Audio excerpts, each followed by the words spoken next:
What's up, everybody? And look who's here. Theo Malone is in. Welcome back, sir. All right, I'm gonna have to figure out how to get the volume off of this. Let's see. It sounds pretty good right now. We got a little feedback. All right, how's that? Good. Really good. I can't see what anybody types. I'll let you know what people say about you. That's maybe we better not. Might be better. It's good to have you back. It's been a few months since you've been in here. Has it? Yeah, I mean, it has. I haven't seen you in a while. I want to say I was in here with Dane and Moats. Maybe Elijah was in. No. Oh, I think it was actually. I think it was. Yeah, when I was in Elijah. Colorado. When I was 2 months ago. Yeah, I think because I remember we had the entire B team in here. Yeah, right. Because Hooks was gone that day too. That's right. You got to let us her as well. Get us some minutes. Yeah, well, hopefully I'll be seeing you on some games, basketball games. Yeah. This year, because I think we're covering Northwest quite a bit. I think, or they're an option too, because there's a lot of times where like every Lincoln school is out of town, which is odd. Really? Yeah. Which means like we only have Northwest, Standing Bear, or they're just not playing. Well, Moats is gonna hear me say that and think I'm wrong and go, ooh.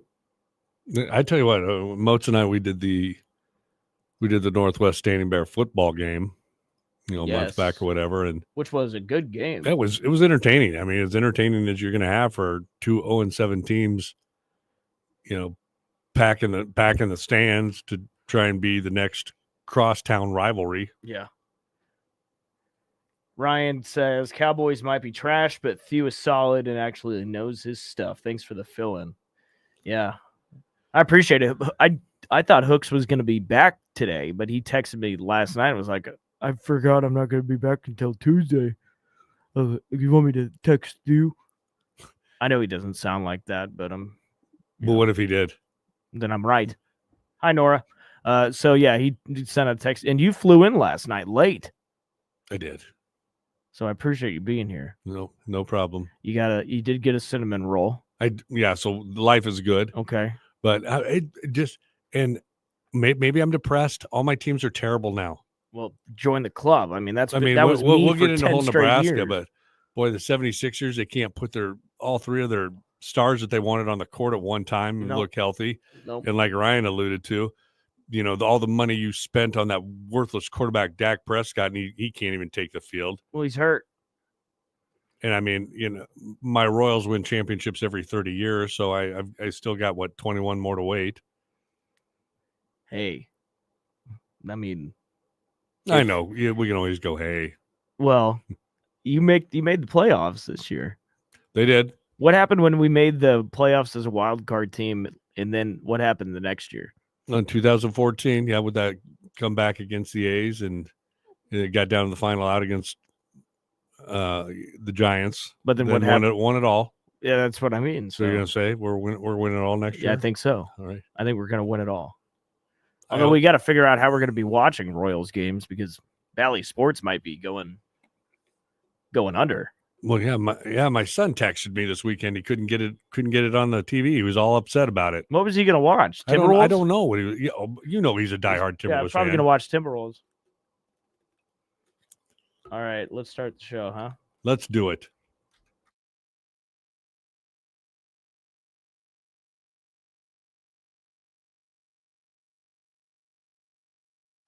This is the Morning Hookup on KFOR.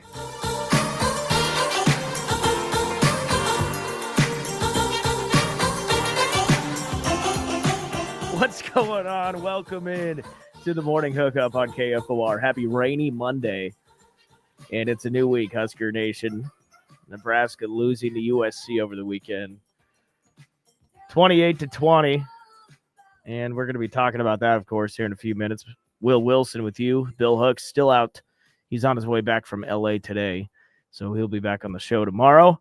So what do we do when we need to find another person to talk sports with me? We hit up our old friend Matthew Malone. You get down to the bottom of the Rolodex, Yeah, bottom of the roster, and see if he happens to not be at work. And our roster's not very big to begin with. it's not a deep one. No.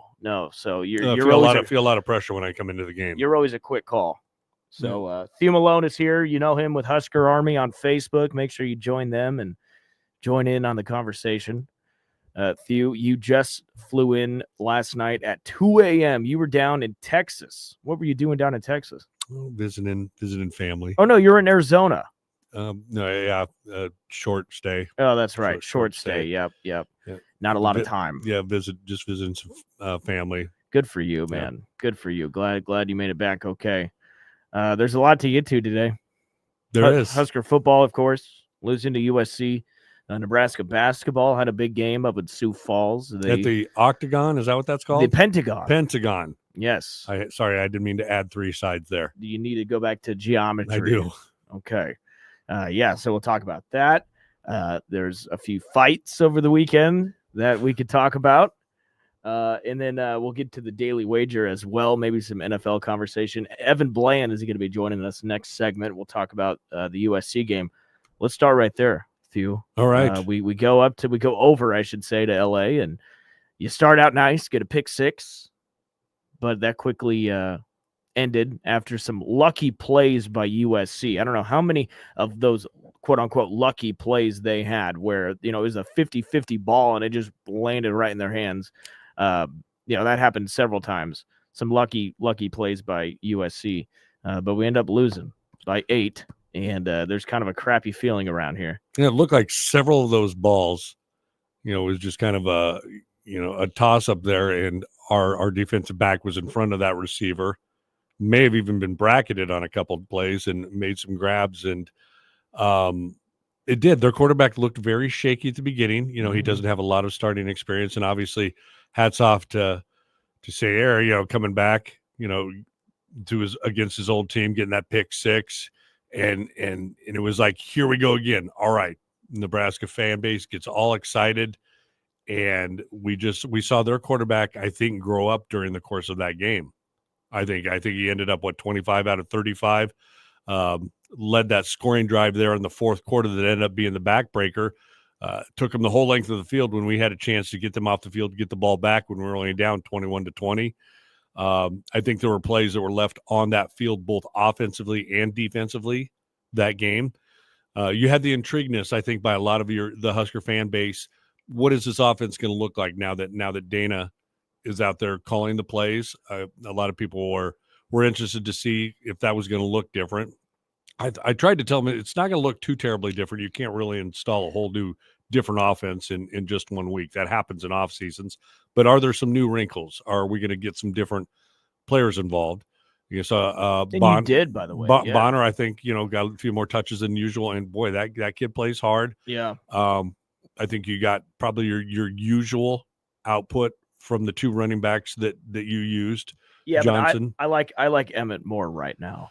I wanted him to get more touches on Saturday. I hope he gets a lot more this Saturday because Dowdell, he's strong. He doesn't quite have the speed and he doesn't quite have the elusiveness. Dowdell's running straight into guys where Emmett, he's dancing and making stuff up, which is nice. I think we need that. I want to see more of Emmett.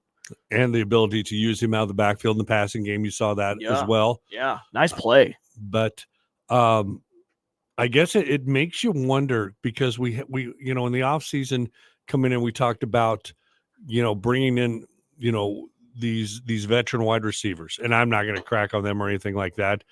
And, adding Dowdell from Oregon as well. It seems to me for one reason or another that we still there isn't that explosiveness on offense. I mean, yes, you've got the younger guys like Barney and stuff like that could break a play at any point in time. But it's like there's almost we lack the playmakers out there, and I don't know why that is. Are we not putting them in the right position? I think we need to have a conversation about Dylan. Number one, okay. I did the reaction show on Saturday. You want to believe the amount of people, and take these comments for what it's worth. I mean, it's after a day of Husker fans drinking all day. These comments aren't exactly coming from sober mouths. Okay. But there's a lot of people who wanted Dylan not to start this next game and have Heinrich go. I mean, Dylan's not in good eyes right now. And I think they might have a point. I mean, Smitty made a good point in the reaction show. What do you think of this? By game 10, should Dylan be better than this? He missed some throws on Saturday. There were some wide open targets specifically in the end zone that he didn't hit. I mean, I think he should be better at this point. As an 18-year-old kid, how much do you put on him? Well, I know he's 18, and I'm not expecting him to be the Heisman right now. I'm saying by game 10, I think he should be a little bit better than this. Right. That's all I'm saying. But do you put that all on his shoulders, or do you put that some on the coach's number one for the development aspect? Yeah, probably. Because I mean, yeah, you come in 5 stars. Okay, there's part of that fan base that thinks that Johnny Unitas is stepping on our campus from day one, and that's not the case. So are we still developing him, and are we putting him in spots to succeed? And maybe that comes back to having playmakers around him, having 5 guys in front of him that can give him time. I think we are to go through. Okay, I think we are. I think for some reason he's developed this level of scaredness when he's in the pocket. Like he's afraid of messing up. You know, those first 4 games he was letting it fly, and it was fun. You know, we put up numbers against Illinois. I know we didn't win, but it's changed. And could that be also, a combination of things of once you get hurt or hurt / injured, whichever it is that first time, right? Does there now become apprehensiveness because you're at this college level where guys are bigger, faster, they hit you harder? It doesn't help. And also the fact that let's be honest, you're the quarterback at the University of Nebraska. There aren't any fans in the country that are like this. You are under a microscope every single play. They will dissect everything you do, from your arm angle to your footwork to whether you slide too early when you needed 2 yards to get that first down. They're going to nitpick everything.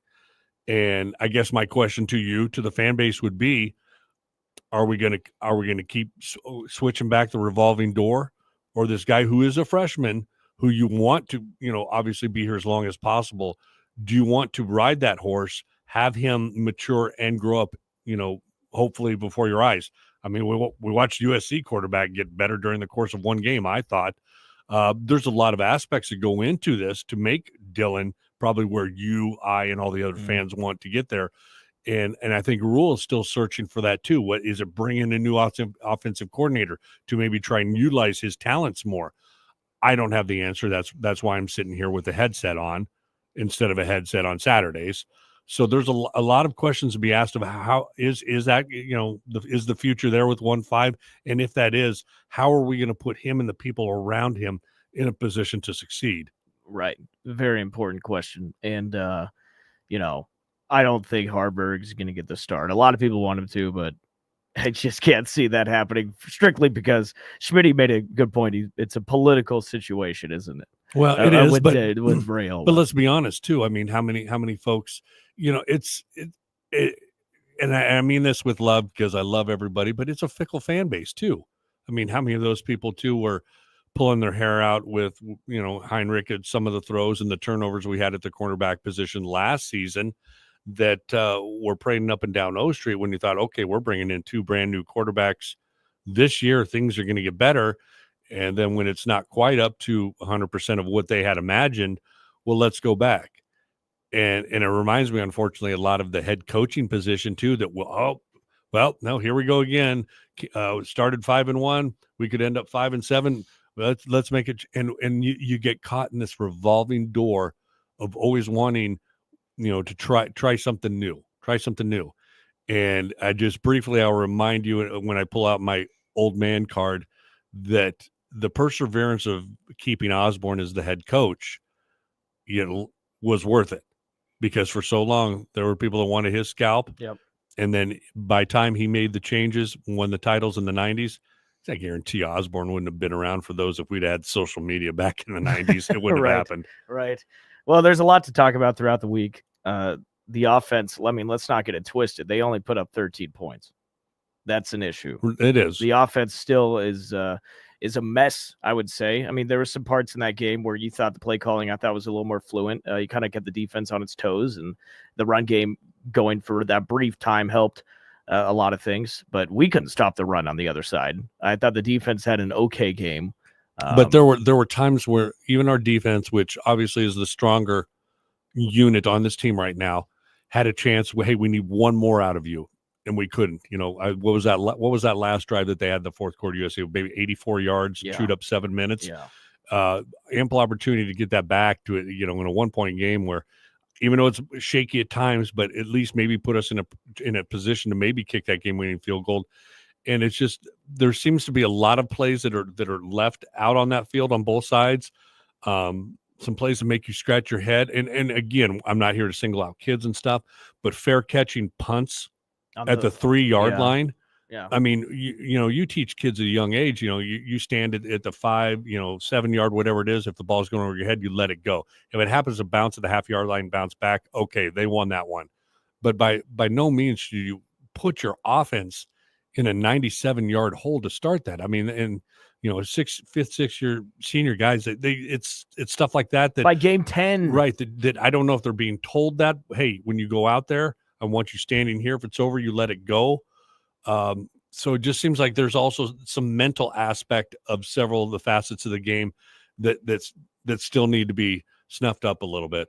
We did block a field goal. Yeah, which was fun. And make no mistake, I mean, if we talked about this game 2 months ago, we were probably looking at, a lot of fans were like, yeah, I don't see us going out there and beating USC on the road. I mean, Lincoln Riley, that USC team, they're ranked. This is going to be terrible. So they were going through a little bit of a slide, but there was still talent on that other side of the ball. And I'm not here to make excuses or stuff like that, but they have good players on that team, and they've done some tweaking to make it work. I think we want such a quick fix because we're Nebraska fans, and it's just a matter of, are we patient enough? Because we look at Indiana. Indiana's supposed to be, that's the example that we all go by. They were able to turn this around, and they went about it a different way. He brought in his players from James Madison that have been winning, where Rule is starting from scratch, and it's going to be a yearly process. But the fans want this tangible result. They're not going to settle for 5 wins 2 years in a row, because this was supposed to be at least 6-6, 7-5 team, get us to that bowl game. And for some reasons or another, that's not happening. Now, I will give Rule credit. I mean, he's doing the internal, analyzing, going to make changes if he has to. There's going to be a lot of things I guarantee you that look different next year moving forward. I think he's got a willingness to evolve. It doesn't help us as fans right now, as we like to sit there in front of our TV or in the stands and see wins this year. Wisconsin's going to be a toss-up on Saturday. I think they've already got us at like a 2-point favorite already. 2-point favorite. Wow. I mean, I think that's going to change. I wouldn't be surprised if Wisconsin creeps up to be a favorite in that game. Rayola's got to play better. The run game's got to be better. You got to have some guys, like you said, in the receiver room, get open, make some plays. But I will argue, a lot of times they got open on Saturday, and we didn't get them the ball. We're going to continue talking about this game throughout the week, but right now let's take a break, come back. We'll get Evan Bland on the phone. We'll talk about the game with him. I want to bring up the fight with him because we didn't get a chance to talk about it in this segment. So Evan Bland with the Omaha World Herald, he's joining the show when we come back. You're listening to the Morning Hookup with Bill Hooks and Will Wilson. More coming up.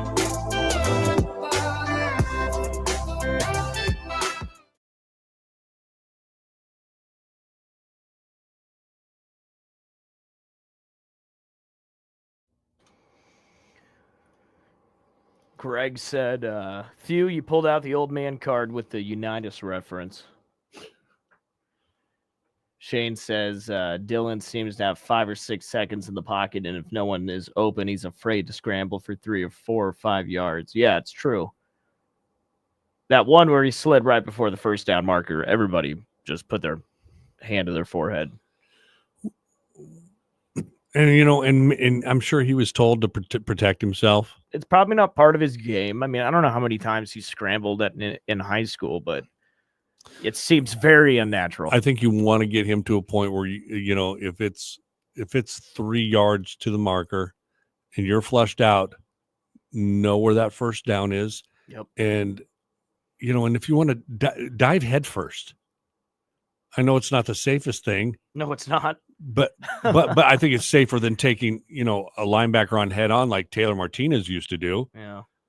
And, because unfortunately, per rules, they mark you down where you start that slide, Right. not where you end up. Yeah. And these are all things that you hope, you learn over the course of time. I think we're starved. We're starved for success here, and you see glimmers of hope, and it's the one step forward, two step back.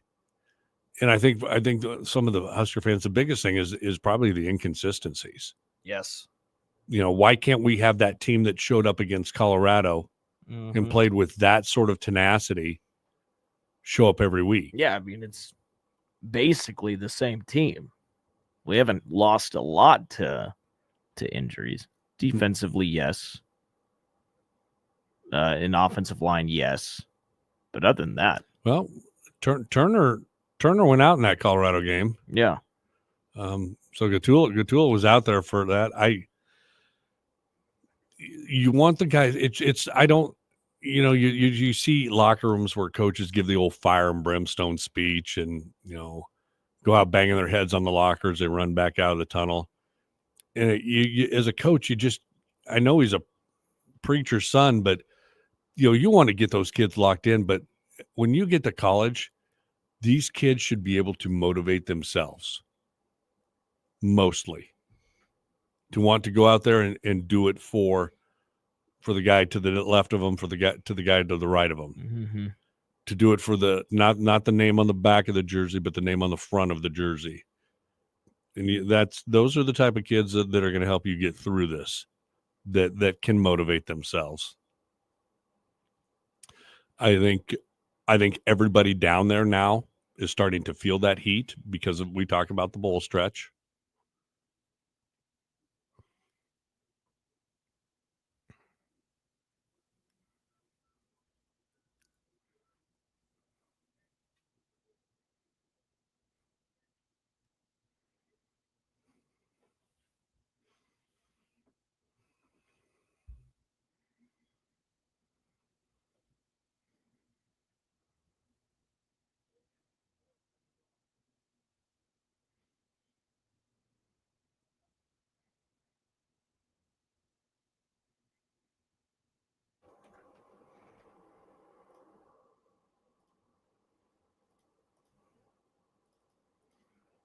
All right.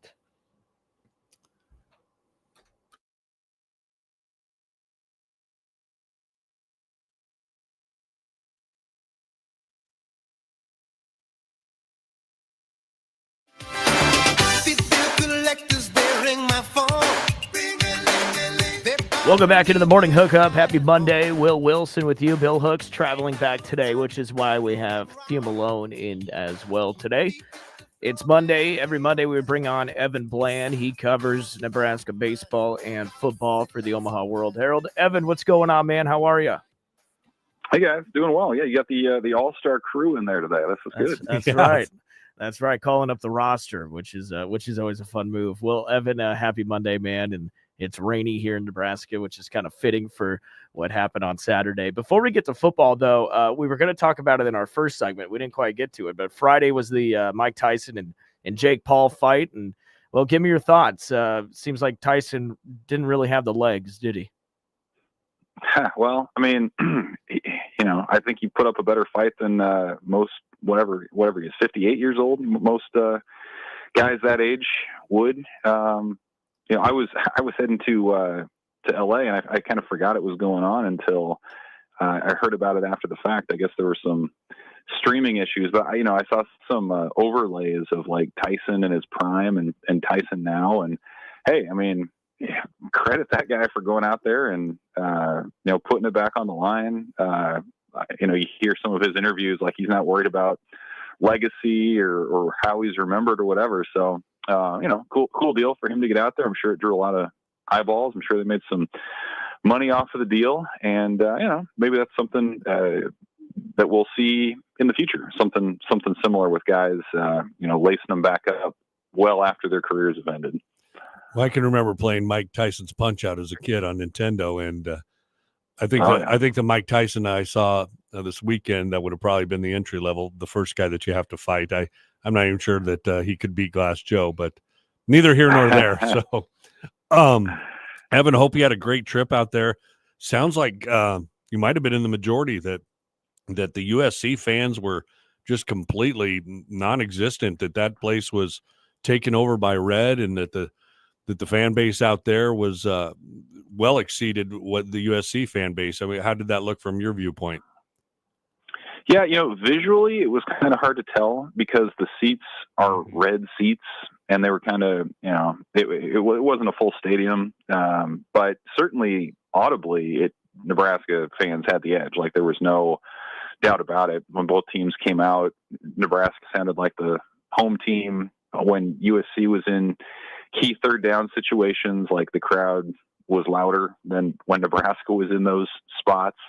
There were moments when the Trojan or the USC MC would try to get the crowd going, and they'd be saying "Go Trojans," and all you heard was "Go Huskers," overpowering the Trojan part. Like, it was pretty cool. And I mean, what a trip for the fan base too. And I had never been to the Coliseum before, and I mean, you can see the Hollywood sign from inside the stadium. You can see downtown LA. There's the history of the venue. You had just kind of the helmet game when you talk about Nebraska USC. So, like, the game didn't go their way, but I think anybody who went out there and hung around Southern California for a couple of days and went to the game, like, there's no regrets about the experience. Like, they do a really good job with it. I think the fans, as usual, did their part, and probably more than their part, trying to keep Nebraska around, and it didn't quite happen. But I think anyone who was there, and I would include myself in this, would say would put the Coliseum pretty high on the list of current venues in the Big Ten. It was a cool deal, and maybe next time Nebraska can go out there and get a W. Well, talk about the game, Evan. You lose by 28-20. You did drive down, and you had a chance to tie it, but we won't talk about the no call in the end zone. Why did Nebraska lose this game? I mean, it was so familiar to so many previous games where you play well enough to hang around, but you're not able to close it out at the end. Offensively, that's probably where you start. I mean, it didn't look a ton different under Dana Holgorsen. You saw some personnel changes, more workload for maybe Emmett Johnson, and Janarin Bonner had a little, extra run maybe than he normally would have, but it was still an offense that largely struggled. Raiola missed some throws just in terms of not seeing receivers at different times. And you look at the 20 points they scored, I mean, 10 were off of either the pick six or the short field goal. So, there's still a lot of things to work through there. I think that's probably where you start. Defensively, I thought they played pretty well. I mean, you had the right pick six. I thought the defensive line did what it's done for a lot of the season. It's really forced people to go to the edges. Like, you think about USC's 4th and inches conversion near midfield. Like, they didn't go up the middle. They did that option pitch to the left with Woody Marks. So I think that was a testament to that middle of the line. And then, hey, I mean, special teams actually, I thought had more good than bad in this particular game, where the field goal operations looks good and everything else. But I don't know, you look up and Nebraska's got a 5-5 record, and you look at the Big Ten, and there's just this glut of kind of middle class teams, and Nebraska's part of that thing. And so, like, every week the challenge is making every little play. Can you manage the clock well as a coaching staff? Can you execute the plays as a player? Can you avoid the turnovers? Like, it's just, there's no margin for error anymore. It's not about talent discrepancy in the portal era. It's about scheme and execution. And too often Nebraska's just come up a player too short, and it's a result that's all too familiar for Nebraska fans. And I think when you look at their offensive challenges, the next two games, the defenses will get better with Wisconsin and Iowa. So probably the home stretch here is going to be about winning low scoring games, and they couldn't quite keep up this first outing to LA. Well, Evan, well then let's focus on the offense, especially with the 2 remaining games that we have left. And Will and I had spoke about this a little bit, because we had some expectations higher this year, obviously with some of the portal transfers that you brought in the receiver spot. You had 2 ballyhooed quarterbacks that were coming in, and to a lot of folks at this offense at times looks very flat. And we're not here to pick on the kid, but you have a 5-star quarterback back there that, if anything, this year maybe he's leveled out a little bit, missed some throws. Talk a little bit about, is it a progression thing? Is it a coaching thing? Do we not have enough playmakers around him? Is it the offensive line? Does he not have enough time? How do we put him or whoever's taking these snaps in a better spot to succeed? Because as of right now, this offense needs to look a lot different, not only for the rest of this year, but moving forward the next few, if we're going to be making that next step forward. Yeah, I mean, we'll see the next 2 weeks how that turns out. Matt Rule said after the game that one of the things Dana Holgerson identified that the offense could improve upon in this month is getting the ball out quicker on pass plays. And I think you saw a little bit of that with Raiola. I think of the Emmett Johnson touchdown pass, like that was 2 beats, it was throw, and then Johnson made a man miss and went into the end zone. Like, I think that's kind of the idea. And then you hear from players afterwards too, and they said that was maybe the biggest change from Holgerson was like, let's simplify things. Let's, it kind of allows you to play a little freer, think about less. I think generally the things that Nebraska did were very similar to what they've done in previous weeks, the run schemes and the like. You saw a little bit of personnel change, like we mentioned.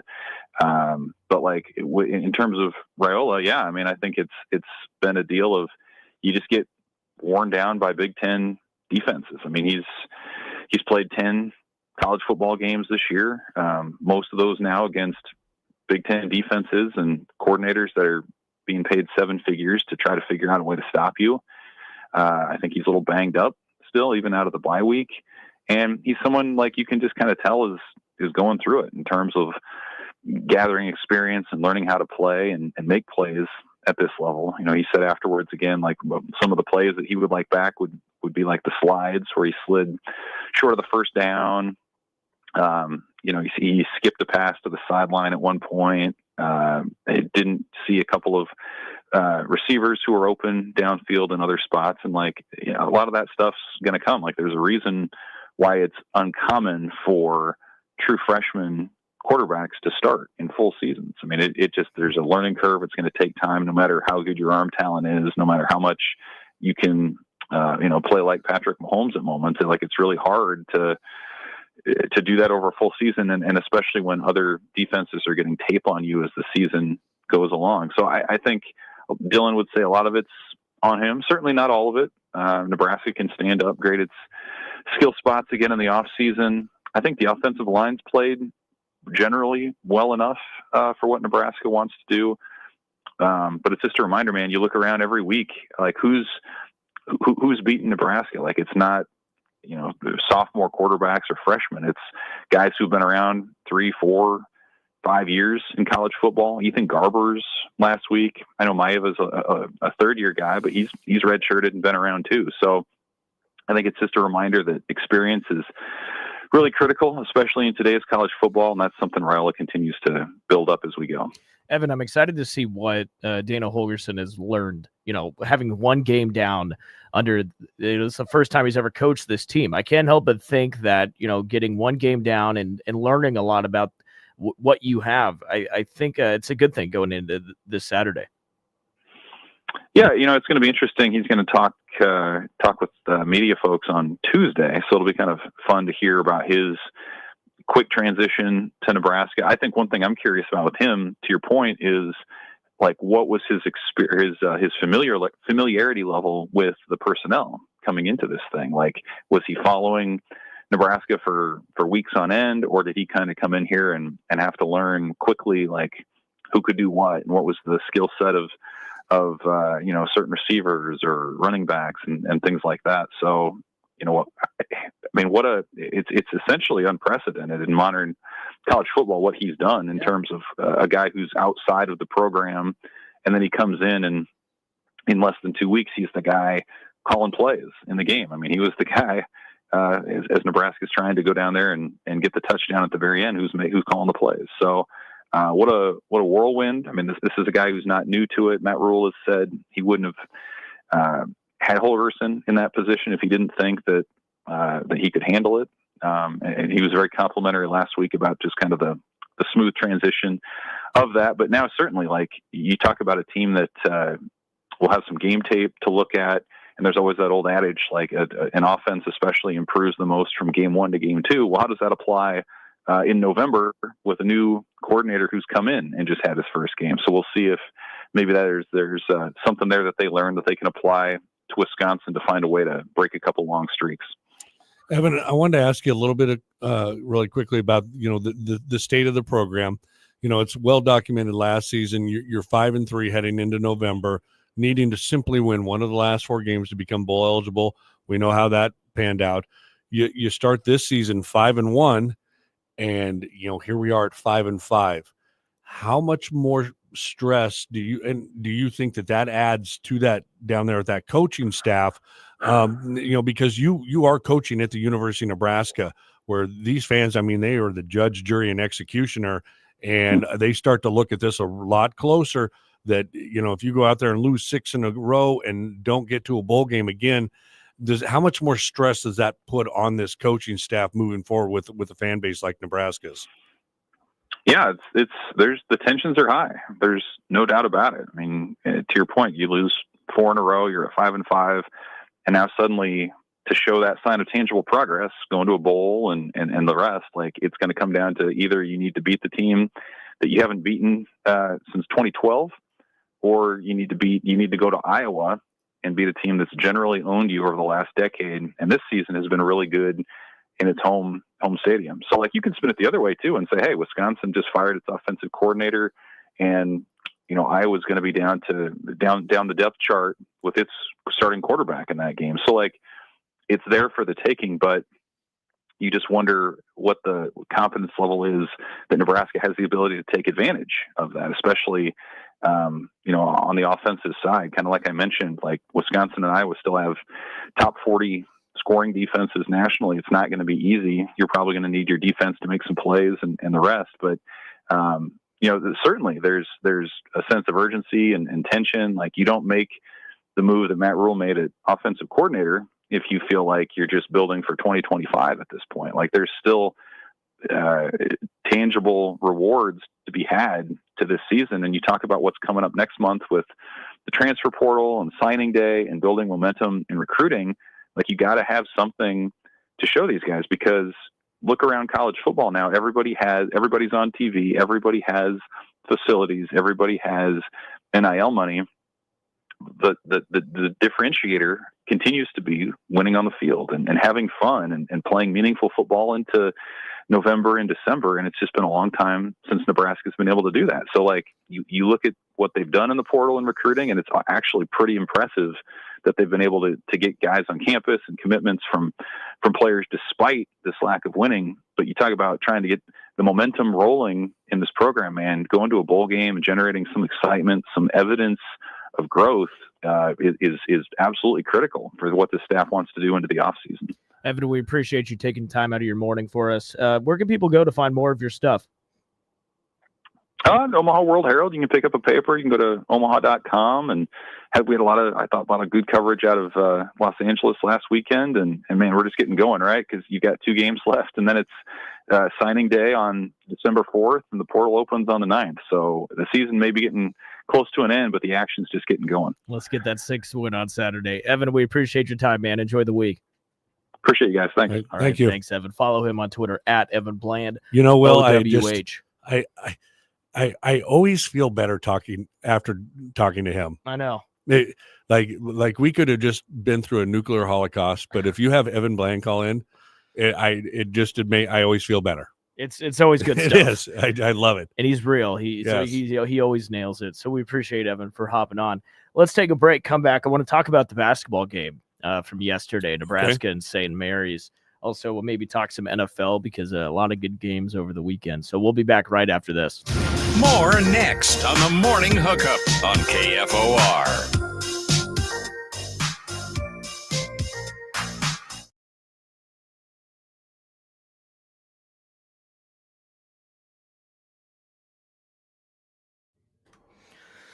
Yes. The one thing I didn't get to do, I didn't get a CT down there. Oh, you didn't CT? No. I It's think too he bad. knew we were down there, but I think he might have some other things going on. I think there was even a couple of buddies I know that were playing in a 55 and over tournament that might have stayed with him. But yeah, didn't get to see him. It's actually kind of chilly down there a couple of days. Only got up to 65. Well, my family's in my mom, my sister, and my aunt and cousin. They're in Vegas right now, and it's like 54 degrees. Yeah, it was funny. There were couple mornings ago, there's this nature trail that runs behind my folks' house. It's got all different kinds of cactuses and Cacti. more than one. Yes. Yeah. And some wildlife, and it's cool. And people go on walks, and there's a lady walking her dog. And it was about 54 degrees, and she had on this parka with the fur lining and everything like that. And of course, I'm out there in a t-shirt and shorts because that's how I roll. And she just kind of looked at me, like gave me that "you're not from here" look, and it was just kind of funny. Yeah, you're not from here. Well, that was fun. I hope you had a good time, man. Yeah, appreciate you coming in today. Yeah, that I like the idea of thinking what Holgersson learned after that game, because again, he's never coached these guys, so Right. I'm sure you got to know a lot. I mean, not a lot, but some after game one. I mean, that's got to help you out and a lot. I'm sure he did his diligence on the film. Yeah, but but I that think can only be so much, But I think some fans thought that we were going to see something totally different. You got to understand that you can't install a whole new offense in that short of time. So he's basically going to be using Sat's playbook to an extent with maybe just a few wrinkles. It's not going to look night and day. I think the major changes of how that's going to look will probably happen in the offseason. Yeah, no doubt. And along with that, personnel, how does who do you have out there at your skill positions? Or you try and bring in a couple of transfer offensive linemen as well, because you're losing 3 or 4 on that offensive line as well. Well, and with his Texas connections, I mean, can we get back into Texas? Can we start getting some guys from there? And I think and Dana doesn't take that job for just to do it for 3 games. Right. I think that's that's the move that's going to head you into next season. And how do you build upon that? Do you need to go out and get a couple different receivers, different style receivers? Do you need another running back in that running back room with more of the skill set of like an Emmett Johnson, like you alluded to, kind of has multiple moves. You can use him out of the backfield. So not only from the coaching standpoint, it'd be interesting to see what that personnel looks like on that offensive side moving into the 2025 season. And I wonder if this was a rule, like looking ahead to the offseason. Like they probably knew they were going to fire Marcus. Well, and I give the guy credit too, because they're friends. And we remember, Bill Callahan refused to make that move because Kevin Cosgrove was his longtime college buddy. And unfortunately, Bill Callahan went down with that ship. That's a hard thing to do. You'll remember back when Frank Solich had to let Craig Bowl go as defensive coordinator and brought in Bo Pelini. So it's some tough decisions. I got to, as a head coach, you got to say, I got to try and save one of our 2 jobs or we're both going down,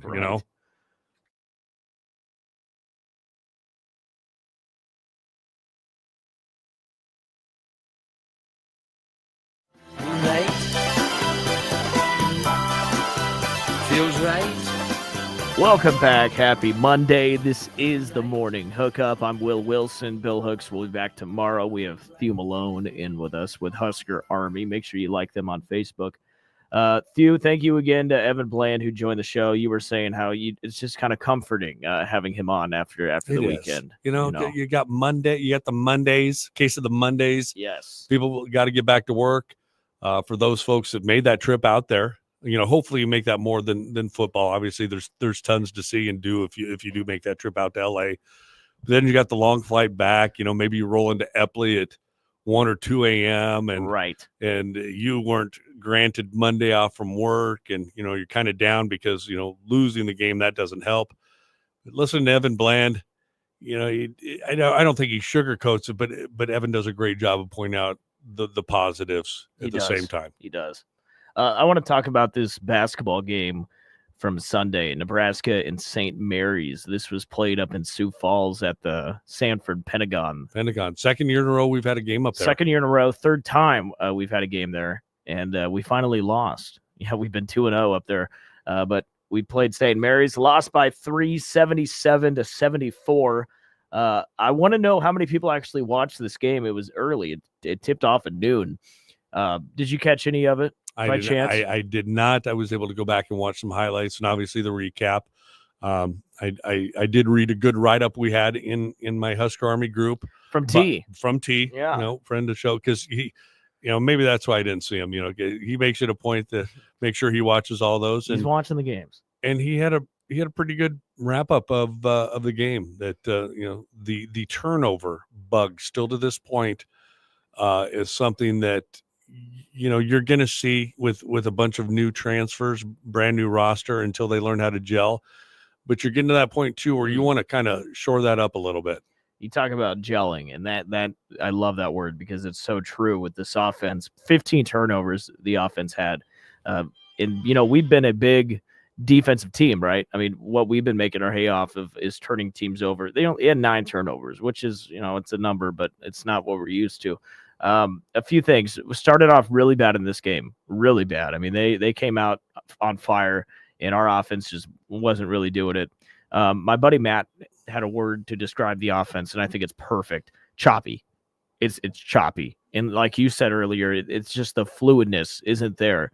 And I don't know if that's just not knowing the offense very well. I think a lot of it is just moving without the ball. I mentioned that after the game against Bethune-Cookman. When you had Casey and you had CJ Thew, they were moving around without the ball, getting open. The first half of this game, you were not getting good shots. The offense, again, you just didn't really have a lot going on.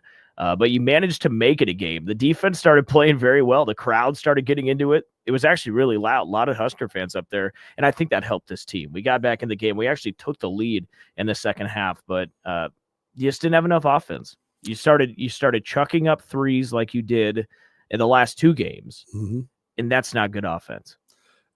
The parts are there. And, Fred will tell you that it needs to be the sum of the parts that is going to be that final product is going to be is going to determine where this team goes. Because if you look at that roster, guys like Andrew Morgan, Burke coming in, a leader and a point guard with Raleigh, those are guys that can get you offense when you need it. They've shown in the past. But until these guys know their role and know where everyone else is going to be, it is going to look, like you said, choppy and not fluid. And I think there's still some hesitancy of, because you don't want everyone to be an alpha dog, but you want everyone to be confident. And I think really early on, just because of the guys that have been there longer, whether Jawan and Bryce, that, I don't know what my role is. Bryce, you take the shot. And obviously Bryce had a great game, got us back in that game in the second half. He finished with 28 points. And it's you need to have any of those guys with the ability to make that shot anytime that it needs to be made. And that's why you brought in guys like that. You brought in Gavin and Connor. Those are guys that can put the ball in the bucket. But until these guys, I think, play more games and get a little bit more, familiar with each other, it's going to look rough at times. And unfortunately, the third game out of the chute, you had a tough one scheduled with St. Mary. Who's a good team. Yes, this is, they've had, they're in the tournament. I'm sure you got the stats in front of you. This is a team that plays in the NCAA tournament with great history and stuff like that, where we're used to playing, a bunch of directional schools for like first 6 or 7 games, 8 games maybe before you run into Creighton. And now these guys have to turn around. Correct me if I'm wrong, but is not Creighton our next game as well? Creighton's on Friday. Yeah. And so it's, you go from hard probably to harder. as a measuring stick. Because let's look, last year we started out of the gates with a bunch of new guys still learning to gel. It looked good at times, great record, and Creighton came into PBA last year and put us in our spot. So the biggest thing with these guys, especially with two veteran point guards, with Wooster and Euless, two totally different styles of playing, but we should not be having 15, 16, 17 turnovers a game. That's the part that will drive a coach crazy. It's an empty possession, number one, and you're giving the ball right back to that opposing team without even getting the shots up. A lot of times early in yesterday's game, we just were not thinking ahead and having really stupid turnovers. And if that happens on Friday, you're going to be down 20 quick. And that's going to be a really hard hole to come out of. So you really have to come out on Friday with, a good offensive plan.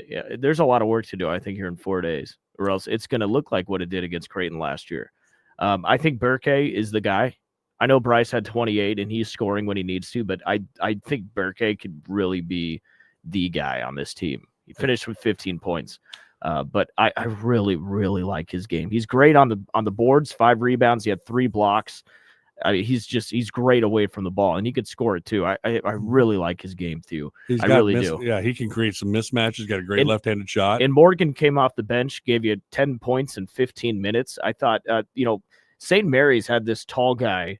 I can't remember his name, but I thought Morgan did really well on him for 15 minutes of play, and he made a 3. Yeah. Andrew Morgan did. Well, and when I watched him at their practice, he has the ability to shoot outside, and if you have a 4 or 5 that can shoot out there like that, it's great. And I think he does come off the bench because you kind of, when you bring in that first wave of substitutes, you don't want to be null and void of any offense. It doesn't do you any good to have your 5 best scorers out there at the same time. You want to try and stagger that. And we started to see that a little bit last year as you saw CJ Wilcher come in off the bench to have some scoring with that second unit. And I think that's the reason that you see Andrew Morgan and, maybe Gavin come in with that second wave, because those guys have the ability to shoot and put it in. With Braxton, he's out there to start the game. You're probably not going to get too much offense out of him. It's more of the rebounding, the rim protecting. You're right. And it's a different style of offense, I think, too. But, depending on who your 5's out there, if Braxton's out there, you're probably not going to be an up and down, the court type of team with a lot of transition points.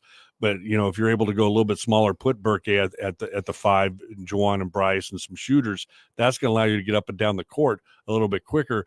So having to go from one style of offense to the next during the course of the game, while it may be able to confuse the defense, I think sometimes it's going to take some adjustment from our players themselves to be able to make that transition and play different styles throughout the course of the game while continuing to take care of the ball.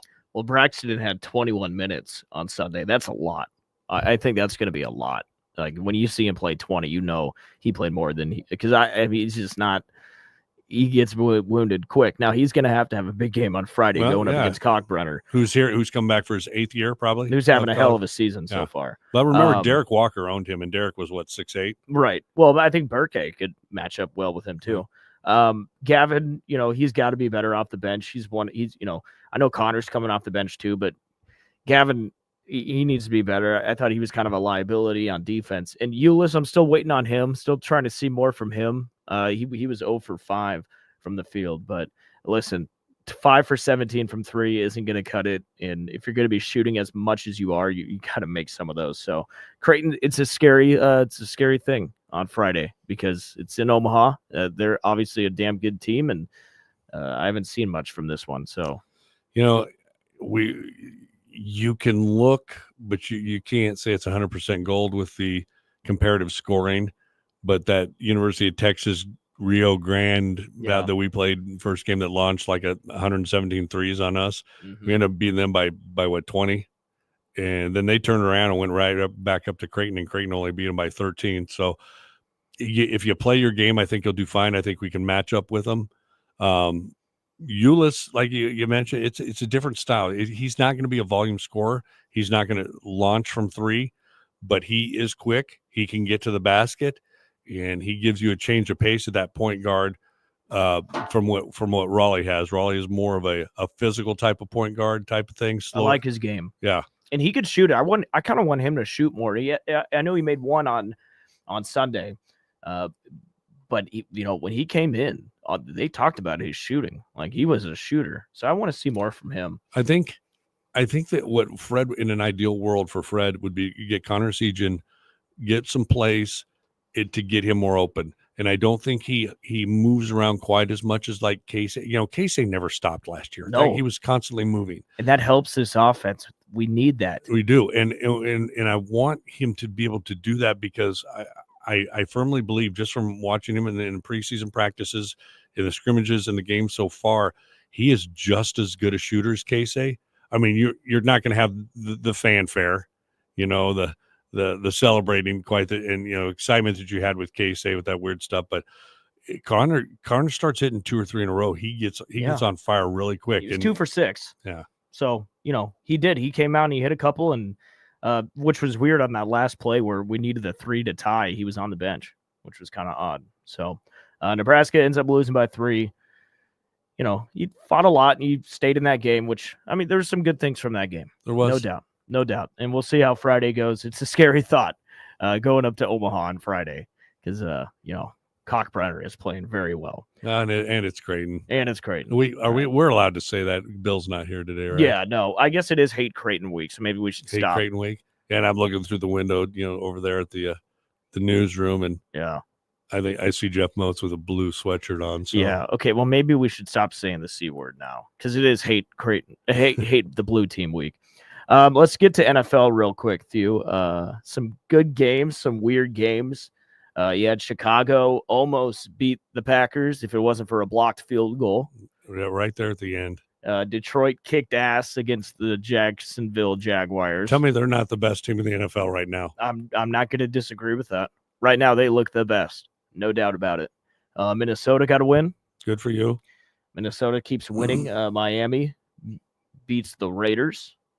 The Rams beat the Patriots on the road. Patriots played okay. They didn't play terrible. New Orleans gets the win over Cleveland. Indianapolis beats the Jets in New York. And Anthony Richardson, 2 weeks ago, he was benched. Now he's playing pretty well. They beat the Jets on the road. Baltimore loses to Pittsburgh. Pittsburgh might be a real football team. They are. I think that AFC playoff picture is going to be very, very interesting. I mean, they're playing really good. Nobody thought Russell was going to be this good, but he's looking pretty good. I'll admit to that. Denver kicks the crap out of Atlanta in Denver. Denver needed it. Oh man, they look good. Seattle. Did Seattle win that game over San Francisco? Shane, did Seattle win that game? I think they did. I know Purdy looked. Yeah, they did. Good early. They beat the 49ers in San Fran. That's a big win. It's just, you look at those teams last year, especially on the NFC side that were in the playoffs, your San Francisco and Dallas, and it's just off. Mm-hmm. Very off. Right. But you've got in the AFC, you've got some up and comers and also some teams that should be there. You had the huge battle last night between the Chiefs and the Bills. Yeah, and the Bills pull that one out. Chiefs finally lose. A lot of people at the bar yesterday were cheering because the Chiefs finally lost. And then you had the Chargers beat the Bengals last night. 7-3. Correct me if I'm wrong. San Diego 7-3 right now. The Fighting Harbaughs. They look really good. Yeah, they look really good. And would that drop? What did that drop them down to? 4-7 for Cincinnati. Yeah, their odds of playoffs are bad right now for them. And then tonight, Houston at Dallas. Might as well go for a draft pick at this joint point. Hey, thank you for coming in. You today. betcha. Make sure you like and follow Husker Army on Facebook. You will not regret it. Thanks for coming in, man. Absolutely. I'll see you Have soon. a great Monday, everybody. That's Thew Malone. I'm Will Wilson. Bill Hooks. We'll be back tomorrow. Thanks for tuning in. We'll see you on Tuesday.